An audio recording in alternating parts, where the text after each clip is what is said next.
Good day, everyone, and welcome to this Gradle webinar. I'm your host, Oliver White, and joining us today for Gradle Configuration Cache, 2x faster, 4x smaller, and ready for Gradle 9 is not, in fact, Rodrigo Oliveira, who had to cancel at the last minute, but Alex Semin.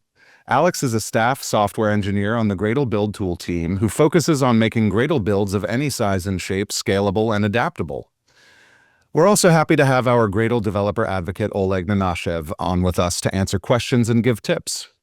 So today we're talking about Gradle's configuration cache. And if you use Gradle, especially for CI builds, you may or may not know that the configuration phase can easily become as long or longer than the actual build execution phase. But what if we could cache the configuration result for reuse in later builds?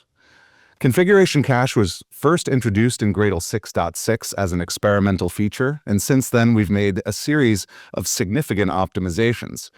You are now able to cut configuration times in half and reduce cache size by 75%. And so Gradle Configuration Cache is now planned to become the preferred method of execution in Gradle 9, and Alex is here to walk us through all of that. Lastly, this webinar and all of our DPE events, including DPE Summit this September, are made possible only by the support from our hundreds of happy Develocity customers, including Reddit, your favorite board, who is looking to fill various senior engineering positions all over the world related to machine learning, data science, and Android platform. Check out redditinc.com/careers for more details. All right, that's it from me. Let's hand it over to Alex. Hi, Alex. Thanks for joining us today at such short notice. Hi, everybody. Happy to be here. Well, shall we begin then? Let's do it. All right. Yes. Thank you for the warm introduction, Oliver.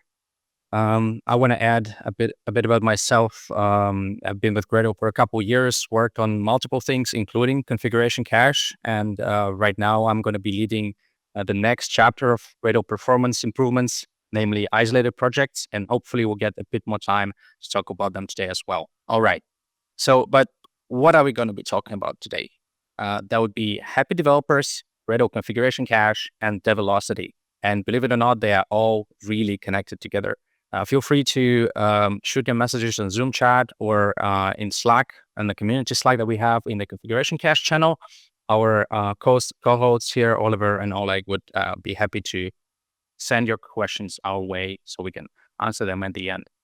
Before we begin, a quick disclaimer. We're going to be talking about our past, present, but also the future plans. And as you know, plans have a tendency to change from time to time, but I'll do my best to give you the certainty levels about anything we're going to be mentioning. All right, and without further ado, let's dive in.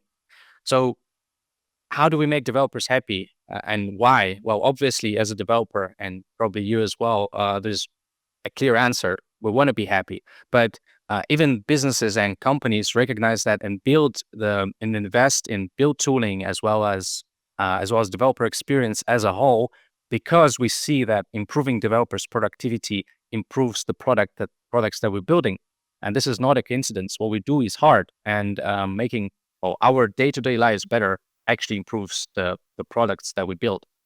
And just for the sake of it, let's dive into a specific example of an Android app and imagine that I'm a developer, right?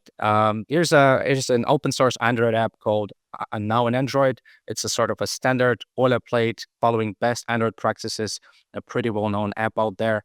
And all I want to do is, well, you caught me in the moment. I was writing some tests, or maybe an LLM was helping me to write some tests, obviously making stupid mistakes. And, I just want to correct that mistake and see how fast can I verify that, my build actually works, my test actually passed. So I ran, dreaded, and lo and behold, that was really quick. If I scroll down to see here, it took just 1 second to get the test result.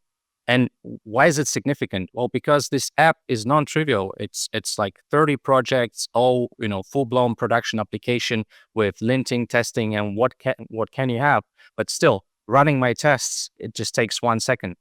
And this is important for me. Well, even if I don't believe it is that fast, if I rerun the tests, it's just as fast, right? And this is what keeps me in the loop when I iterate on whatever I'm working on. And this is very important, because if we start waiting longer for the things we do at immediate, then our attention breaks, and we could potentially even we're off and go read Slack or email that doesn't help us to stay productive and treats us into the context switching that ultimately makes our productivity much worse. So this is sort of the best case scenario of how you can experience your developer flow. You can iterate on the product and get feedback immediately, and this is what we want to have overall, right? And we want to expand the scenarios where this happens as much as possible. And this is where configuration cache is actually one of the primary features that enables us to get there. If we do zoom out a bit on everything I just said, and what we saw is that there are a couple of things about the nature of software that we build.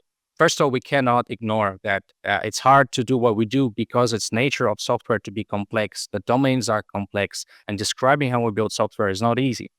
And the way we found, as an industry to address this problem is to work ourselves or collaborating in a team in smaller increments that we can see exactly what has changed, so we can scope ourselves to do more meaningful improvements. And then as we do it iteratively to reach a larger result that we can ship to our users then. So, and how does Gradle, being sort of in the middle of this whole orchestra of software delivery, how do we address those challenges and use cases? Well, in terms of complexity, the obvious choice is to make it as simple as possible. Or I say it's obvious, I don't say it's easy to get there, but we're definitely working on it to make describing software, defining exactly what you're building as easy as it can be. In terms of the increments and iterations, well, the key is saving the time of developers, not letting the attention to divert. So making things fast is the key. And then whatever we do, we should keep in mind, and that's how we build our product, that the iteration is the key workflow in which developers work in. So this is where we base our optimizations on. And in terms of complexity, there's actually an exciting project going on at Gradle called Declarative Gradle. If you haven't heard about it, you can check out our previous webinar. This is called Declarative Gradle, a Developer First Approach to Gradle Builds. And there is a whole website addressed to that. So I encourage you to check that out. If you are more curious than that and you want to follow our updates as we work on Gradle as a whole, there's a roadmap. There's a public roadmap that we have. It's in the form of the GitHub board, and we update it regularly, so you can actually see what we're working on next. Right. But today we're going to be talking about the increments and iterations, which together form developer loops that we really want to optimize because we want the software developers to stay focused on the task and be productive. So how exactly can we do that with configuration cache? Right.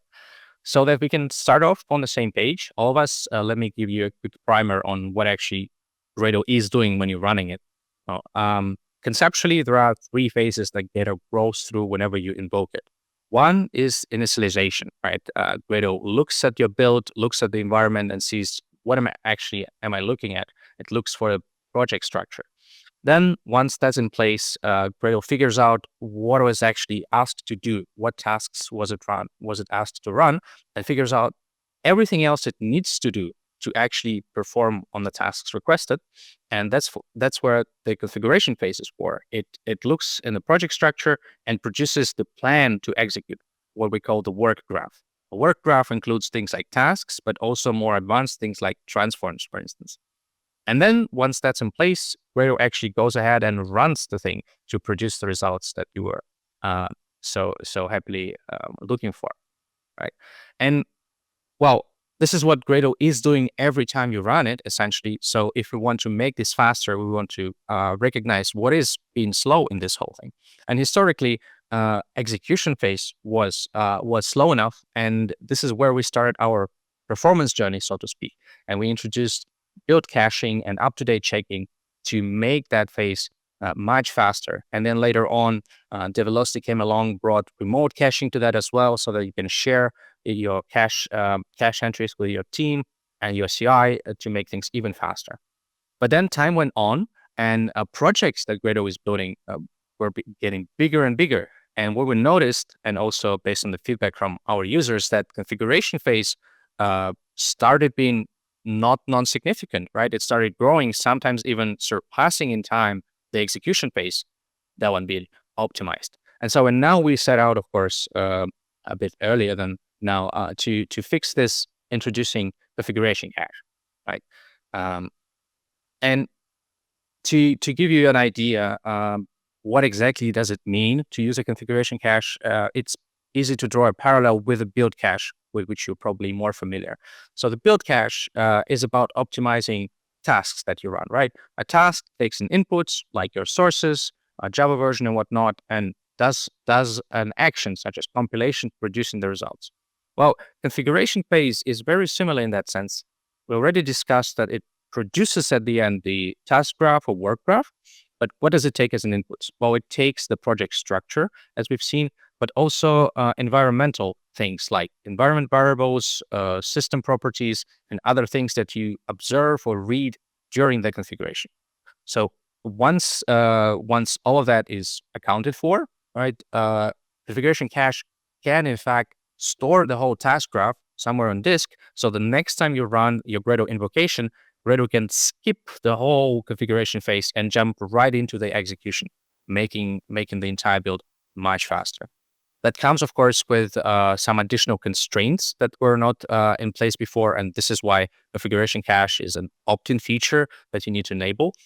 And constraints such as using compatible APIs and avoiding, well, not incompatible ones. We'll dive into that in a bit. And well, is it actually fast? And from the overwhelming feedback that we get from users, even on the largest scale of organizations, it's extremely fast and extremely useful. So for instance, our partner blog shared that once they enabled configuration cache globally, it started saving them 4 years of engineering time per year. So a tremendous improvement.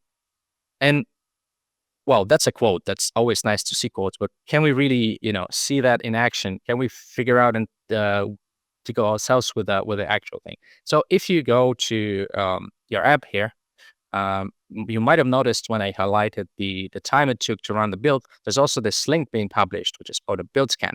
Well, build scan is what Develocity produces to give you a window in exactly everything that happened in the build. And I have one saved for you here, so we can take a look at it. So this is what a build scan looks like, right? It gives you an information about the build, and it is very information dense, right? It's about getting things done, not only keeping things pretty.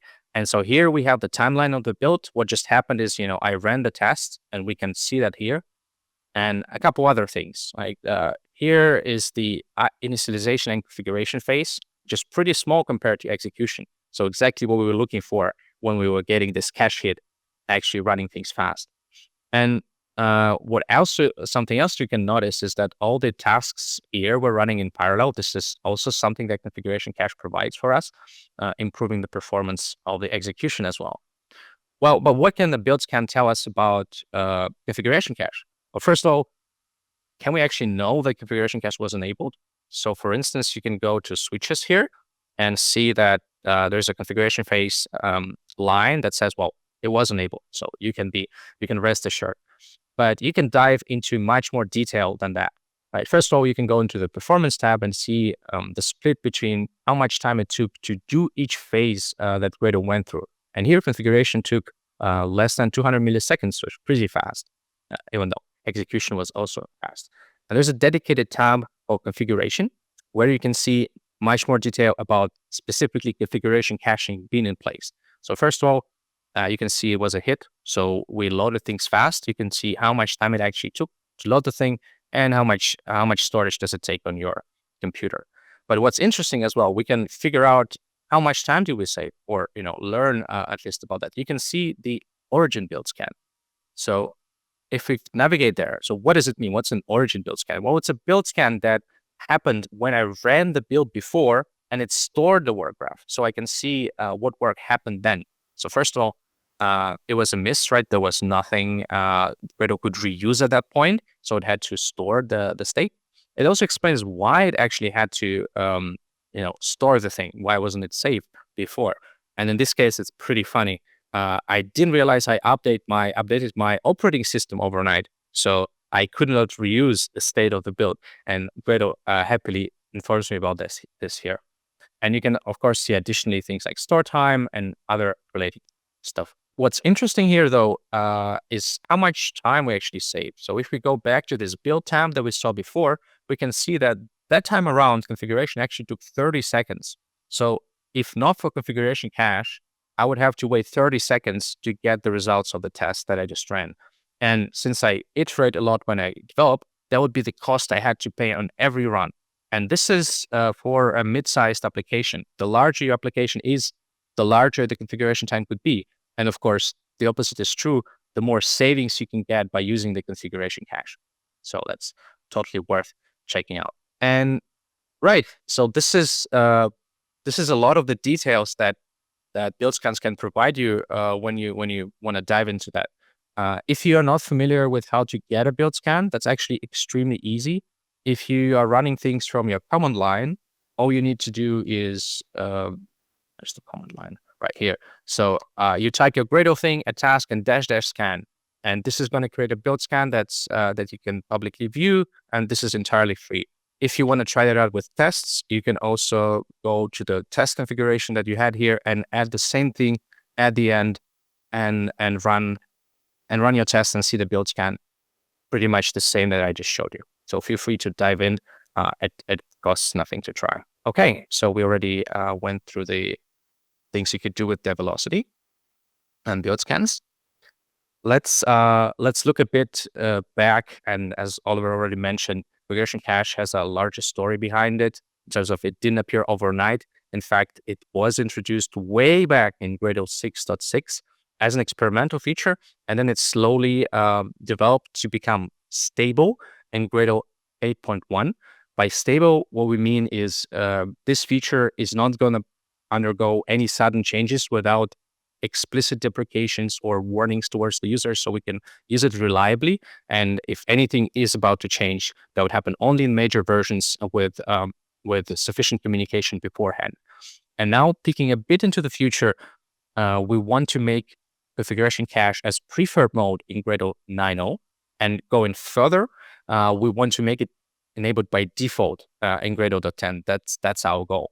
And version numbers are good, but we live in the real time. So here's a sneak peek of things that we aspire to. Right, Gradle 9.0 is targeted to be released this year, probably in a couple of months. But let's see. And our goal for Gradle 10.0, as well as enabling configuration cache, is do that sometime around 2026. Let's hope that we'll make it there. A couple of things that happened during this stage when configuration cache was already stable, and now that it transitions to be a more prominent mode of execution of Gradle, we worked on essentially every aspect of configuration cache, making it much easier to adopt, making it much easier to work with, and faster, of course. So a couple of things to mention: reliability. So that relates to making sure that you wouldn't get false hits, for instance, by when things do change in your environment, but configuration cache is still reused. So we introduced more fine-grained tracking of reading of files or environment variables during your configuration, and giving you better guidance when you do so. In terms of optimizations, there were many, but more significantly, things you can observe is the increasingly reduced size of the configuration cache on disk, which was especially relevant for our Android users, for whom task graphs specifically for assemble debug workflows were increasingly big, like in gigabytes, and now they are much more handleable, and that led to making things faster as well. In terms of the usability and observability, we worked on making the messaging that configuration cache puts out for every problem much clearer. We also provide and improved on an HTML report that you can access locally whenever you run things with configuration cache. We'll look at one shortly. And we also introduced a lot of validations that keep you on the track when you try to adopt configuration cache, on when you accidentally stray from the path. Last but not least, integrations with everything around Gradle were very important. So that includes the IDEs and making them work together in harmony, as well as Develocity to provide you with historical oversight of anything that happens in your builds related to configuration cache. In terms of optimizations that really drove the point home, that configuration cache is on par with regular Gradle execution mode when you don't use configuration cache, even with flags such as -- parallel or configure on demand. So two things were critical on our road there. This is data deduplication to reduce the size of the cache entries, and introduction of the parallel configuration cache. Also solved infamous parallel dependency resolution problem for us. In terms of data deduplication, kind of unsurprisingly, the most value for our buck we got for deduplicating the strings that appear in the configuration cache. Maybe you could ask yourself, what actually goes into the entry? Well, a lot of those things are file paths that point to things in your file system, as well as different properties that get codified as strings in the end, like versions and so forth. And those are, well, really, really deduplicatable as it appears. So in our measurements, the size of the entries go down at least by 80%, sometimes more. And interestingly, reducing the size of those entries, basically reducing the amount of work we need to do to write those entries to the disk and then read them later, improved performance also significantly. You can see that actually improved performance both for cache misses and cache hits. And we got testimonies from our prominent partners as well. So for instance, Android X is a set of open source libraries for Android. Those folks tried it out and saw an improvement of 3.75x when it comes to size of those entries. And of course, with that improvement came the performance improvement as well. And we keep on getting similar feedback from other partners, which makes us really happy. Another feature that made configuration cache on par with running with -- parallel is parallel configuration cache, unsurprisingly. So what is it about? Well, as we saw before, when you enable configuration cache, tasks also run in parallel. And why is that? It's because since we have stored the entire task graph to disk before, we did the work to isolate all of them separately. So when we load them from disk, there's nothing that ties those tasks together so they can be safely run in parallel. So this is a guarantee that configuration cache gives you that -- parallel does not. But there are more things that could happen in parallel when we run with configuration cache.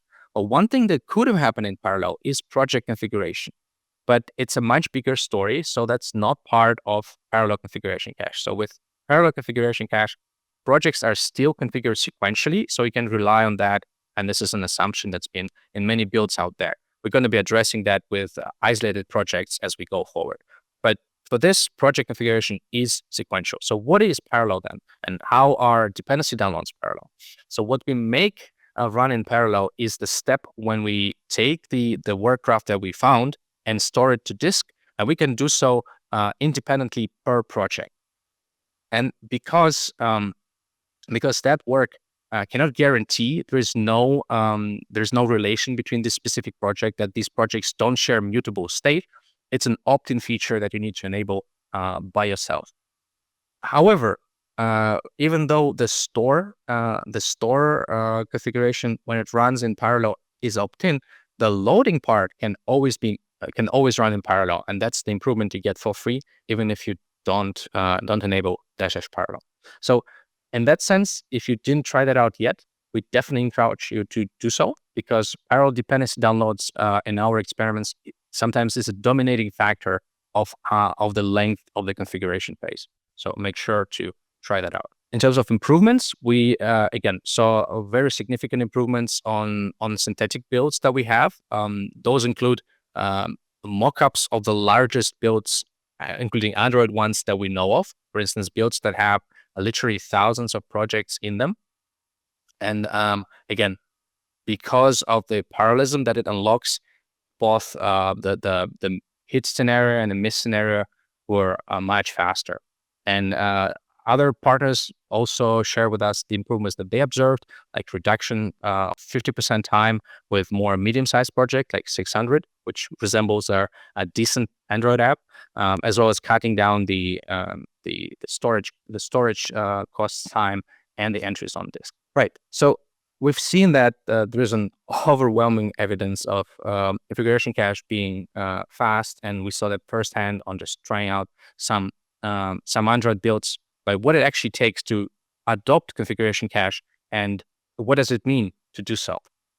Well, first of all, adopting configuration cache is not sort of a wholesale thing you can do, or you don't have to look at it this way. There are many angles or scales you can start adopting configuration cache with, and each of them would make your developers happier because it would improve their developer loops in one way or the other. So I would split this in three things: is environments, scenarios, and hit rates. So environments, by that I mean in which cases do you actually have configuration cache enabled? Right? Is it locally? Is it for everybody? Is it on CI?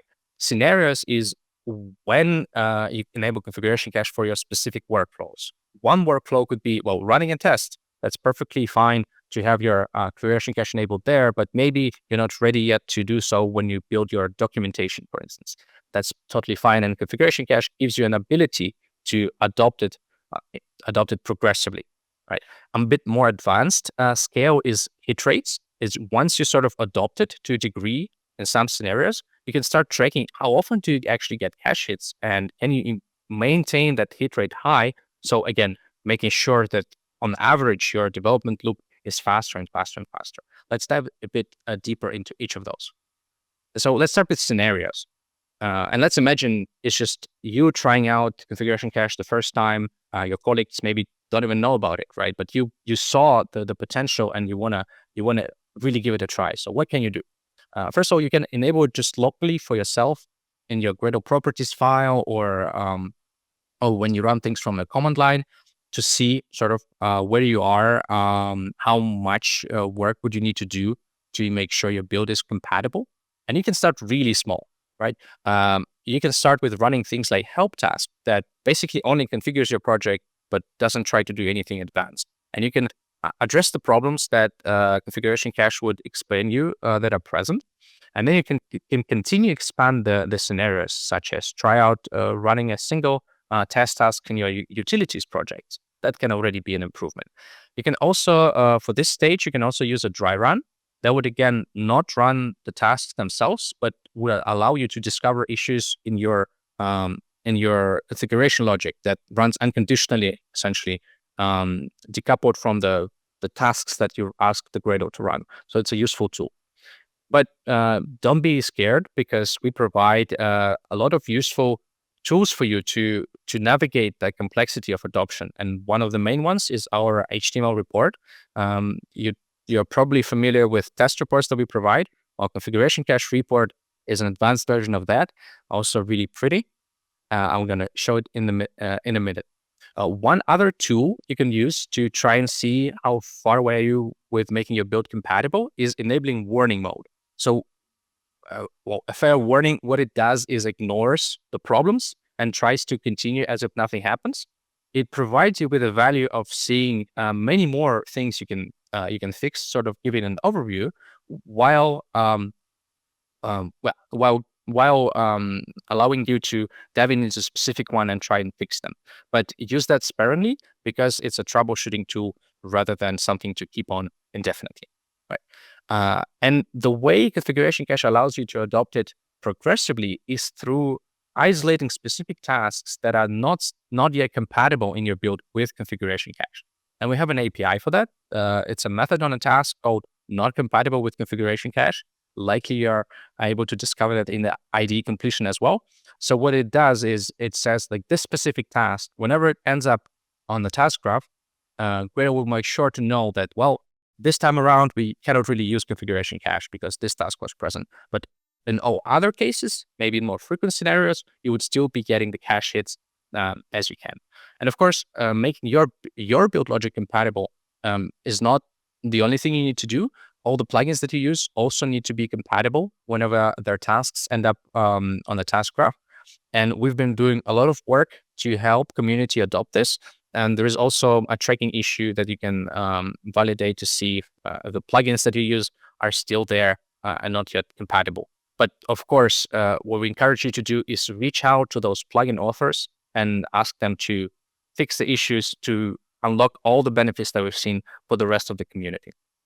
And yeah, as Oliver mentioned, the presentations will be shared. So don't worry about if you miss something or there are links present. You would be able to discover that later on once the webinar is finished.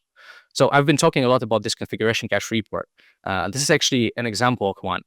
It tries to do many things for you, trying to navigate through the complexity of making sure your build is compatible. We've put a lot of effort and improvements into making it as comprehensible as possible all the time. So this is our best effort so far. It explains to you what went into the things that the configuration cache considers inputs, right? Whenever those change, the configuration cache will be validated. You can see that in the build configuration inputs tab. And then it groups all the things that it finds by different aspects, such as messages or location. So depending on how you want to tackle things, you can decide where you start. And it also mentions explicitly all the tasks that were incompatible, so that you know those are the ones to fix. So this report will be automatically generated whenever you run with configuration cache and experience problems. You can also find the report even if there are no problems, but it's a bit trickier to do. And when it comes to making your build logic compatible, of course, the plugins are part of the story, and not every plugin is sort of the same, right? There's ecosystem plugins that are essential part of our development workflows and defining our software. And for our part of the ecosystem, that would be Java, Kotlin, and Android. And those have been long since compatible with configuration cache. So there's nothing preventing you to use configuration cache if you are in those ecosystems.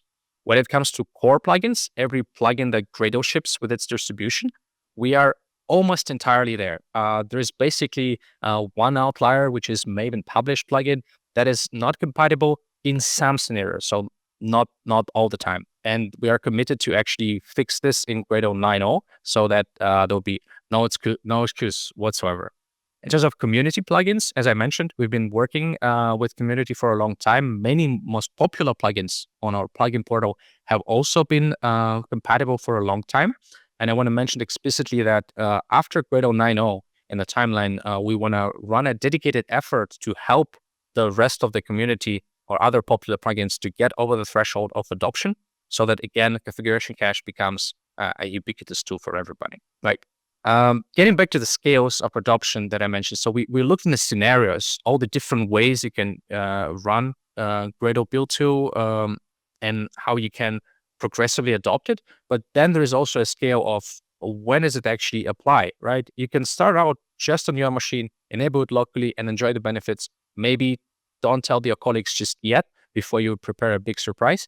And then once you convert them into all the benefits, into really maintaining the flow of development without having to wait for the configuration phase, they can also start enabling that locally on their machines and enabling it for more scenarios.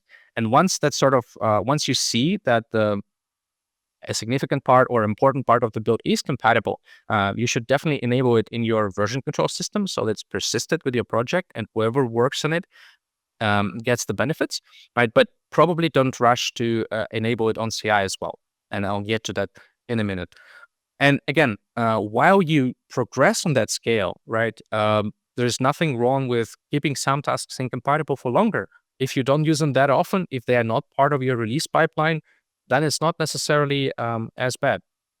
And when it comes to enabling it on CI, one thing to mention, configuration cache was designed with the goal of making local development loops as fast as possible. So CI was not initially in the picture. Now it sort of is. And our recommendation is to try it and see if it works for you.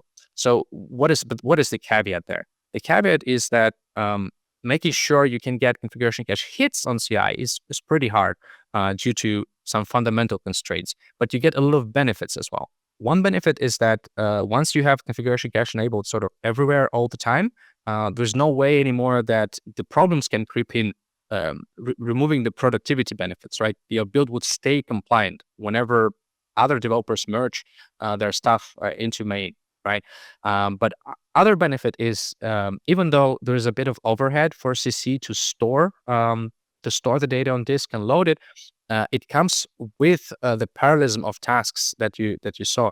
And interestingly and importantly, compared to dash parallel, the parallelism you get with configuration cache also happens within every project, because every task was isolated individually, regardless of the project. When you run them, all of them can run in parallel, safely and all the time. And in our experience, that mostly accounts for the overhead that you have, and again, makes it a recommendation to try enabling configuration cache on CI.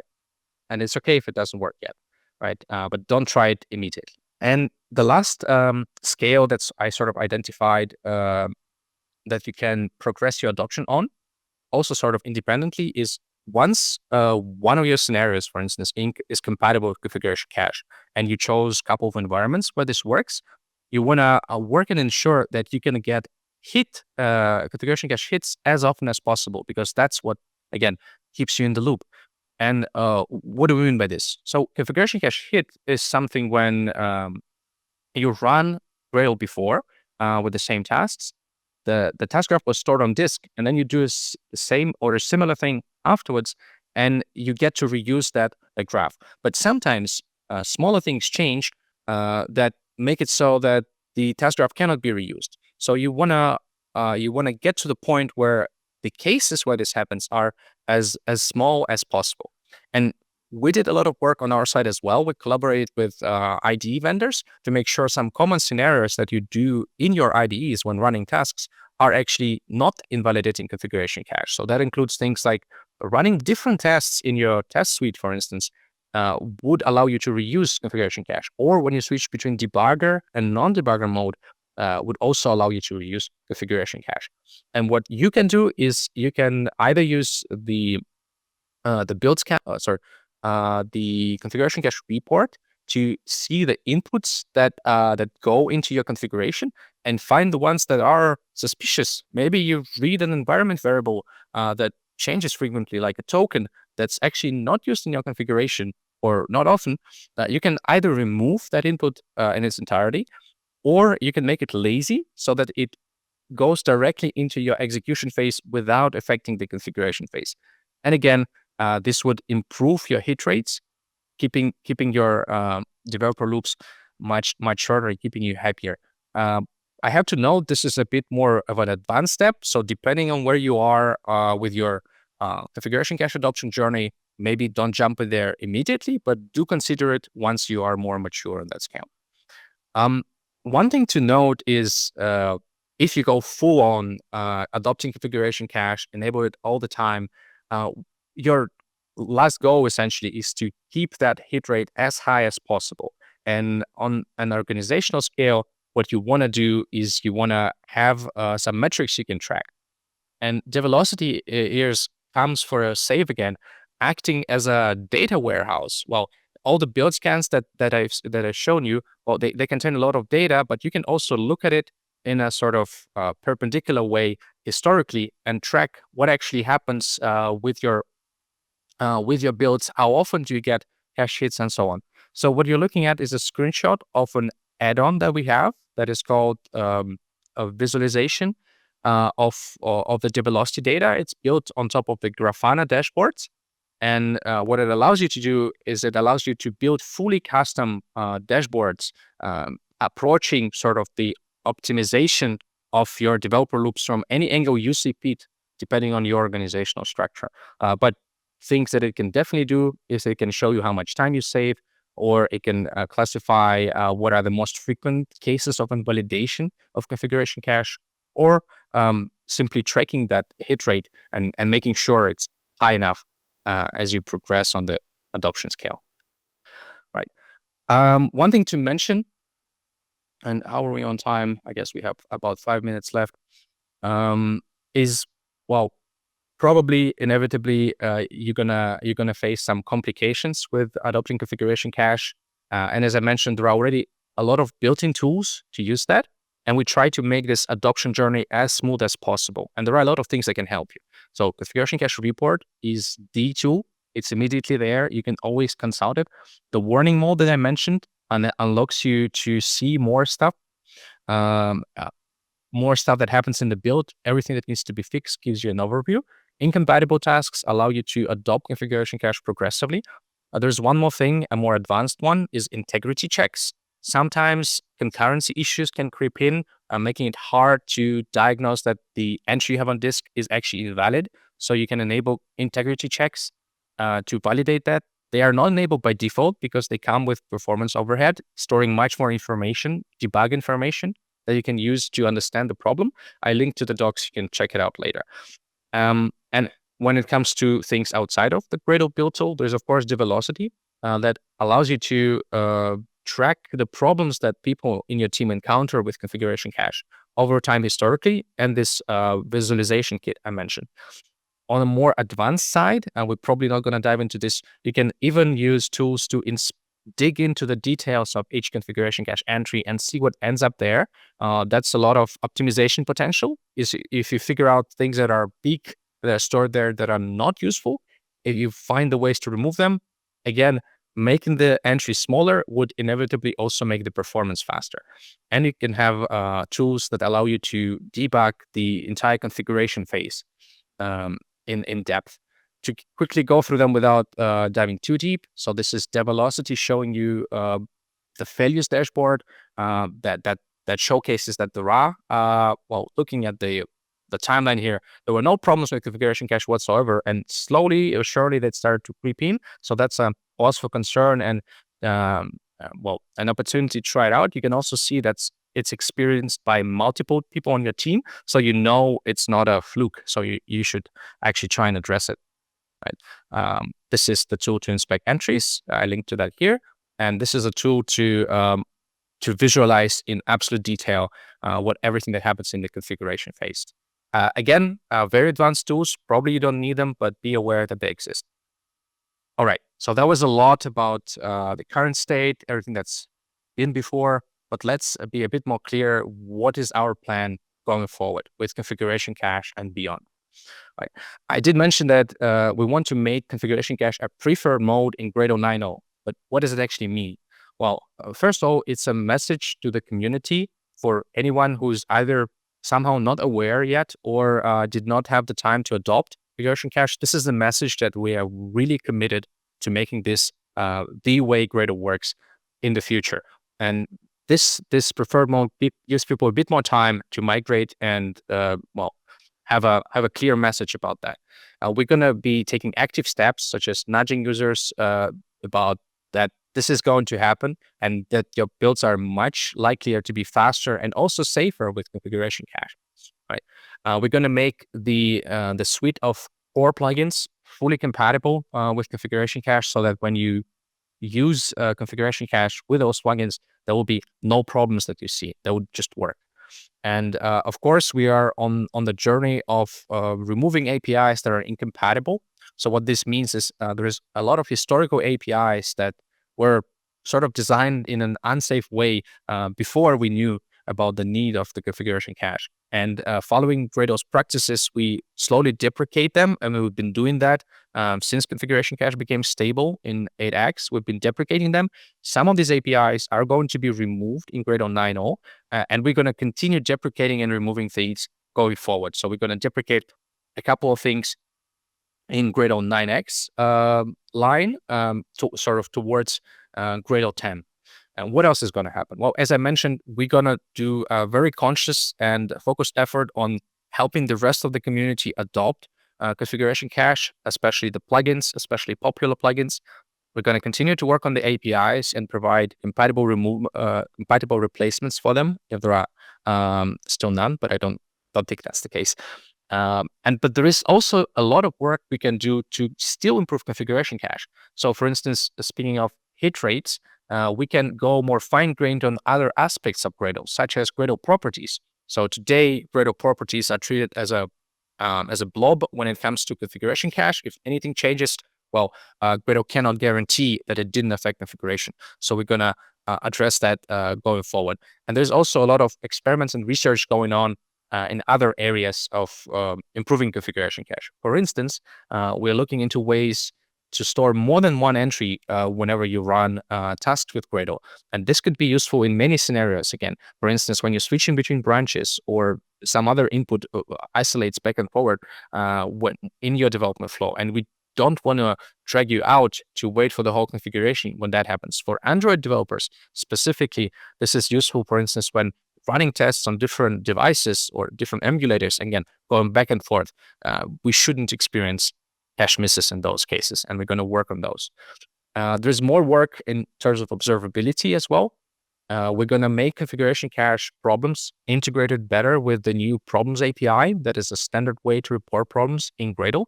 And this is going to unlock a path to see them not only in the report, but also in the IDE, for instance, as problems API is a structured way to represent any problem that happens within the Gradle build, but also with build scans, of course. So you can have more ways to share what happens, share the problems that you face so that your colleagues can help you solve them. All right, bonus content.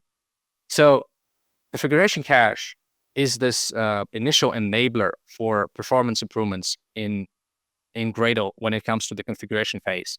But as I mentioned, it's still a bit shy in terms of requiring things from users. For instance, project configuration still goes sequentially. That's because it's a big assumption to break, as it's been like that since the very Gradle inception. So isolated projects builds on top of configuration cache and goes one step beyond. It asks projects to not touch each other's mutable state. And basically this only constraint gives us so much more opportunities to introduce optimizations. And just to mention a few, for instance, we can run configuration in parallel, both when you do run tasks or run your IDE sync in say IntelliJ or on Android Studio. And that happens entirely safely in terms of if anything goes wrong, you would be notified about this and you would be able to fix the problem. It also enables a safe version of configure on demand, which means whenever you run a single task in a single project, Gradle would avoid entirely configuring the rest of the universe, the rest of the build, if that's not relevant for the task at hand. Again, it was not possible before because there was no guarantee that other project would have swooped in and tried to change something. So we have to have the guarantee of projects being isolated, hence the name. And last but not least, incremental project configuration would be also possible. If you change something not only in your production source code, but in the build logic, right? We're not going to invalidate the entirety of the build, but only as little as possible, again, saving time and keeping your development loops really tight. And in terms of the timeline, we have in mind after Gradle 9.0, there will be another focused effort related to isolated projects and really pushing them to become available for early adopters once we feel they are ready. So that's it on the topic. And if there's one thing you get out of this entire webinar is that configuration cache has been stable for a long time. Its adoption journey has been smooth beyond gloss. So go ahead and enable it everywhere you can, because this gives you the benefits of faster developer loops, and it also puts this feedback into the system that the whole community should adopt it, right? Share with your plugin authors or the plugins that you use that things should be still fixed, and together as a community we can go forward and make it the default even before Gradle makes it one. So if you want to talk more about this, me and Rodrigo here would actually be present on this Kotlin Conf. So you can catch us on a Gradle booth. We can chat about this or any other topic, software related. So feel free to catch us on there. And thank you so much for your attention. I hope it was useful, and feel free to shoot more questions. We're going to be happily answering them right after the webinar. And there's a couple more related announcements we want to make since you're all here. Oliver? All right. Thanks, Alex. Excellent presentation. Lots of excellent webinar chat as well. So very good questions. We'll start getting to those in a minute. If you haven't heard of DPE University yet, this is a great place for you to find self-paced technical courses for free on Gradle, Maven, Develocity features like Build Scan, and a bunch of other things. We'll have more courses coming later this year. It's a great place to start learning. And next, last but not least, if you do use Gradle professionally in your team, we want to invite you to request a guided trial of Develocity. This is our toolchain observability and build acceleration platform that Alex has mentioned a couple times in his presentation. The way it works is over a few weeks, you and your team will work hand in hand with one of our engineers to securely set up Develocity in your own environment, which will let you start using features like build and test acceleration, predictive test selection, flaky test detection, and more. At the end, you'll be able to show your management team a proven ROI using your own project. So check out the QR code, visit gradle.com/trial, and you can tell them Oliver sent you. Now, I would like to hand over our very advanced Q&A session to Oleg, because he's got the handle on Gradle Build Tool much better than this host does. So Oleg, take us away. I will ask Alex maybe to answer a few questions, even if you touched them already in the chat. I think that many could benefit from longer responses. So the first one is about plugin ecosystem. How do we get the big plugin authors who didn't buy in to configuration cache yet to upgrade? For example, Google's Gradle plugins are still on Gradle 6, App Engine, Android OSS licenses, etc. So, what can I do? That's a good question. Well, I think plugin authors being part of the ecosystem cannot, step aside from the fact that a big part of the community wants this to happen and shows that there are actual real benefits behind it. So again, I'm not an expert on this, but my advice would be the more people raise their voices and explain that this is actually useful, all those thumbs ups on issues are really a driving force in an open source community. So that's something to do for sure. But as I mentioned, that's just, my thinking on the topic will be doing a dedicated effort to reach out as a Gradle team to some of those plugin authors and maybe help share our expertise. I don't know how that's going to work exactly yet. We didn't figure out the details, but we're going to help the community too when it comes to adoption. Thank you. So there is another question from Michael about examples of using configuration cache on CI instances. Is the documentation? In the chat I shared a link for GitHub Actions, how you can enable a configuration cache there. But for other CI instances, what would you recommend at the moment? I think that's something we're gonna soon address as well in our documentation. To be clear, there is a lot of great documentation on the Gradle Docs portal. If that section is not there yet, feel free to reach out to us or upvote an issue to add one there. We are aware that this is something we need to mention.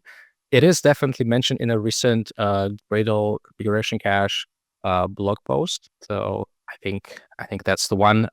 So feel free to check it out. It has a lot of information and also talks about CI. But we're going to be a bit more explicit going forward. I can also mention in terms of the experiments that we do, there's really early thoughts about try and make configuration cache much more friendly to CI environments. This is a tough challenge, and we're going to try and address it. But that's something we are really aware of and weighing the priorities with other things that we do. So stay tuned, and there'll be definitely improvements in the area. Thank you. So another one is about the remote configuration cache. There were a few questions. So you already shared the plan in your presentation, but maybe it makes sense to repeat it. What are the plans for remote configuration cache? Yeah, so remote configuration cache, as I mentioned, it's also a big challenge, specifically because configuration cache was designed on a different assumption, right? And we're gonna try and experiment with making that possible, specifically for use cases like CI or ephemeral CI, to make them much faster. So we definitely know that it is possible to do, right? We have partners that have managed to achieve parity in their CI environments when they rerun builds, so they can get cache hits on CI as well, right? sort of acting as a remote configuration cache. So we're going to explore these opportunities. Nothing specific to share yet, but this is on our minds as well. Yeah, we also had quite a lot of questions about parallel load store. I think most of them we addressed during the presentations, especially during the tooling section, section, because this is how you troubleshoot issues if something happens. What else do we have on the list? So there was about a question about isolated projects. So when you have isolated projects, will it only configure changed projects in the future, or will it configure actually all the projects that you are leveraging? That's a good question. And I think I want to sort of answer by referring back to the mindset that we have when we ship features. One of the things we do, we want to get as much benefit as fast as possible into the hands of users. So for instance, if you can already benefit from isolated projects running things in parallel, this is probably what we're going to ship, because that would be already a benefit you can try and use today. But the constraints that are put in place are strong enough that gives us an ability to continue shipping improvements, such as incremental project configuration later on without you doing anything extra. So once you are compliant with the new isolated projects constraints, you would be getting improvements for your various scenarios essentially for free as you continue upgrade Gradle the build tool as we release new versions. So to answer to the question specifically, we will likely to ship something that configures everything, but in parallel. But then transparently with later features, we would ship things that improve things even further and making things incremental. Thank you. So for configuration cache and misses on CI, we discussed it quite a lot, but there is a specific question from Marcus about examples. What basically breaks most of CI instances when leveraging configuration cache? That's a good question. I'm not sure I have a specific answer, but there is a couple of things that are not sort of obvious. For instance, configuration cache stores references like file paths to your dependencies that are located in the Gradle user home. So that means if you try to get a cache hit on your CI instance in a different run, you should expect, well, Gradle expects then in this case that those dependencies are actually present on disk. For instance, this might make it a bit easier to get a cache hit on CI when you have a bit more of a persistent CI agent, or the job happens to run on the same agent. If you are more in the entire ephemeral scenario, that could make it a bit harder. But I also know that that some folks at Gradle who work on official Gradle actions for GitHub, for instance, try and account for that directly, trying to ship the improvements there as well. So if you haven't checked out official actions for running Gradle on GitHub Actions, that's definitely a recommendation, because we're staying in touch and making sure things run as smoothly as possible there. Yeah. On my side, I also recommend combining GitHub Actions with dev containers, because it allows you to have a kind of pretend the same environment for every build. And while this solution is not perfect, there are still configuration cache misses, etc. And of course, updating something creates a lot of problems. You can actually get it running quite reliably for CI purposes. For continuous delivery, no, I do not recommend that for now. Then there is a question from Anushka about there used to be a Gradle plugin development course. Will that course be made available on the DP University? I think I should take this question because I'm a member of the DevRel and education team. And yes, the answer is we are working on that. So we have a few courses currently in production that should be published within the next few months. And our goal is to publish courses for all common use cases, of course, plugin development. We also do some reviews about whether we should do some live trainings or more simple YouTube videos at NDP University. So if you have a demand in a particular course, let us know on the community Slack. There is also DP University channel there. And we will definitely try to answer and see what are our current priorities. And we can also link to other training materials, because there are many of them in the internet. We actually have a list internally of the materials we would normally recommend. So I'm happy to share some of the links. Okay, there is a question from Jesle. Some companies require Gradle clean on production builds. Can caching help in these scenarios? Caching. Yes, mostly build caching, I guess, but maybe configuration caching too. Well, one thing to say about Gradle clean that it shouldn't really be used anymore because Gradle builds are normally reliable enough. But Gradle is also a very powerful tool that allows their users to do a lot of things. So I would try and, as always, dig deeper into why do they require Gradle clean on production builds in terms of like what is the underlying reason essentially. If it's dogmatic, it's pretty hard to argue.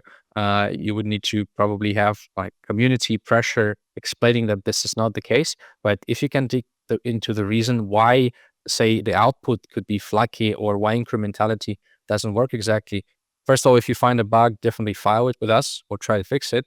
But if it's a problem with configuration, say a configuration is flaky to some extent, or some input is not properly declared, that's something you can debug, and that's something that Develocity can actually helps you to debug a lot because you have a detailed overview of the diff of all the inputs that go into tasks and in configuration and so on and so forth.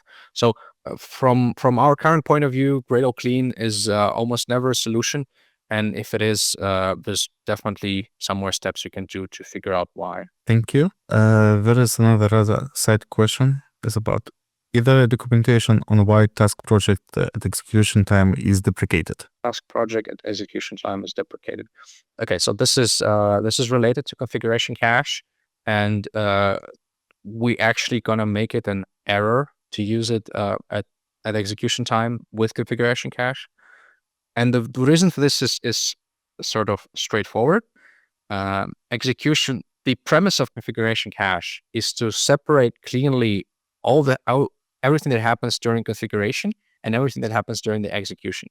And project is a domain type that is tied entirely to the configuration phase. It simulates the structure of your project and exposes many services that are related to that shouldn't be used during execution. So project type is not allowed to be used at execution. Instead, there are replacements for specific things you want to do that project historically allowed you to do, right? Things like if you want to run things with exec, there is exec operations. If you want to do things with files, there's file operations service that you can use. Those things, first of all, they don't drag all the state that project references, and that's a lot of state, don't drag it into the execution phase, and that's one of the reasons why we don't allow it. And secondly, it also allows Gradle to track more transparently the inputs to the build logic that appear during the usage of those operations, or not track them at all during the execution phase. So in that sense, that's a conceptual difference. There's also a practical reason, is because we make the separation between configuration state and execution state. Once we get to execution with configuration cache, we can actually almost throw away most of the state that was used during configuration, which makes more memory available for the execution, which eventually can actually make your max memory used for your builds lower.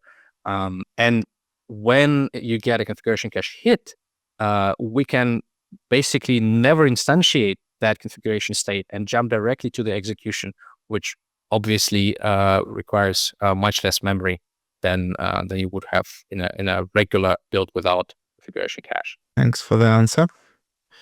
And it looks like it's the last question, which we didn't discuss in detail in the chat. There were quite a lot of other questions. Thanks to Rodrigo for taking care for many of them. So there were questions about dev containers, other environments. So clearly configuration cache and CI is going to be an interesting topic for the months to come. But yeah, on our side, we definitely plan to update documentation and cookbooks with recommendations for configuration cache. So after 9.0, of course, there will be more and more documentation, guidelines, and also tooling. If there are no new questions, I suggest that we wrap up. And thanks again, Alex, for the presentation. Yeah, thank you, everybody, and thanks for the questions. I hope it was useful. And thanks to all contributors who have already adopted configuration cache in their plugins, because it's one of the important milestones for us. For sure. Okay, so thanks everyone. I will end the webinar. If you have any questions, we still have a Gradle community Slack. There is configuration cache channel.